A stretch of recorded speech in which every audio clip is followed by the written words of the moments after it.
नमस्कार. आज आपण उमरखेड येथे आहोत. नगर परिषदेच्या निवडणुका चालू आहेत. नगर परिषद उमेदवार आपल्या सोबत आहेत.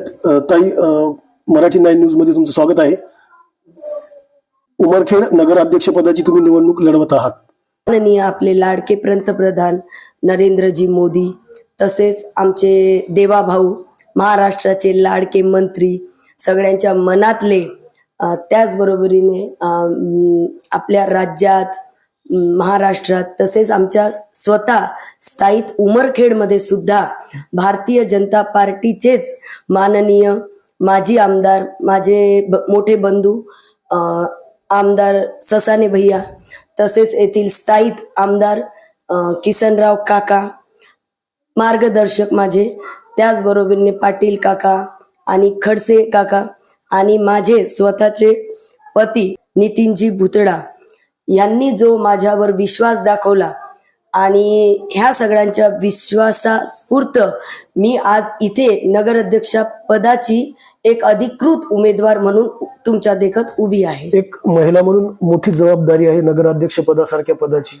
पण मी कधी विचारही केला नाही की आज भारतीय जनता पक्ष मला एवढी मोठी जबाबदारीसाठी सक्षम समजेल आणि मला ही जबाबदारी माझ्या मणीमानशी न असताना मला एवढ्या ओघाने, स्नेह, आपुलकीने.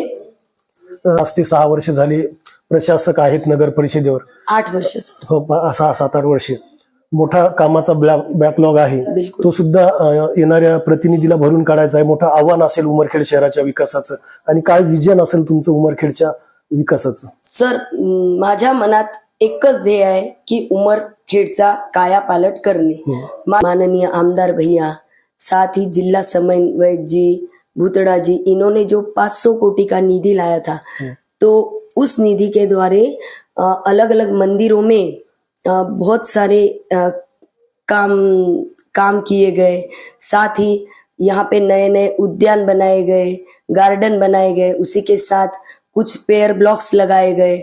अलग अलग विभागों में नालियों के जहाँ लाइट नहीं था वो एरिया में लाइट के पोल डालकर करंट दिया गया. उसी के साथ मेन बोले तो जो हमारे यवतमाल डिस्ट्रिक्ट में नहीं है ऐसा प्लानिटोरियम भाजपा पार्टी के थ्रू यहाँ उमरखेड़ में बनाया गया है. तो मुझे ऐसा लगता है कि जो 60 से 70% काम जो यहाँ भारतीय जनता पार्टी ने किए हैं, तो उस विकास को हमें और बढ़ चढ़कर चालना देनी है.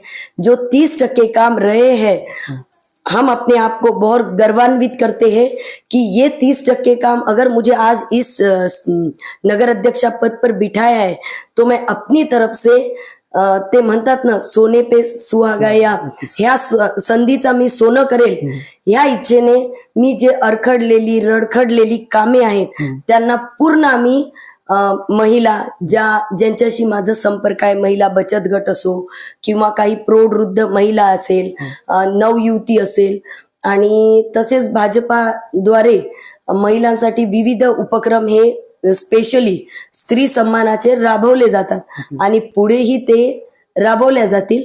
आणि आम्ही पूर्णपणे पारदर्शकता ठेवून एकदम कटिबद्धरित्या आम्ही आमच्या कार्याला समोर. नक्कीच उमरखेडच्या जनतेने तुम्हाला आशीर्वाद दिल्यास त्यांच्या विकासाचं एक शाश्वत आश्वासन तुम्ही देणार का?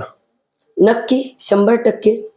त्याचबरोबर आरोग्य, प्रशिक्षण, शिक्षण, शिवण क्लास, महिला सक्षमीकरण आणि जेही काही आमच्याकडून योजना आल्या आहेत त्या त्यांच्यापर्यंत थेट पुरवणे, आणि हेच मनात ध्येय ठेवून आम्ही 100% काम करू. काय आवाहन करसाल तुम्ही उमरखेड येथील मतदारांना? जसा हा एक विजन घेऊन बीजेपी पार्टी आलेली आहे, सबका साथ सबका विकास, ह्या मुद्द्यालाच घेऊन मी, जर मला नगराध्यक्ष पदाची माळ माझ्या उमरखेडच्या जनता जनार्दनांनी माझ्या गळ्यात टाकली तर 100% पूर्णपणे 101% मी त्यांची आहे, ते माझे आहे, आणि मी त्यांच्या आकांक्षा, इच्छा पूर्ण करेल आणि हेच मनोध्येय राहील की मी त्यांच्या 100% विकासासाठी जेही काही अपुरं पडेल त्याला पूर्णपणे मी साथ देईल त्यांना. भारतीय जनता पार्टीच्या उमरखेड नगराध्यक्ष पदाच्या उमेदवार नितीन भुतडा आपल्यासोबत होत्या. उमरखेड शहरामध्ये भारतीय जनता पार्टी मार्फत मोठ्या प्रमाणात विकास झाल्याचं त्यांनी आपल्याशी बोलताना सांगितलं आहे. यानंतर उमरखेड येथील जनतेने त्यांना आशीर्वाद दिल्यास उमरखेड शहराचा कायापालट करण्याचं आश्वासन त्यांनी मराठी 9 न्यूजच्या माध्यमातून उमरखेड वासियांना दिलेलं आहे. मराठी 9 न्यूज साठी सचिन उबाळे, उमरखेड.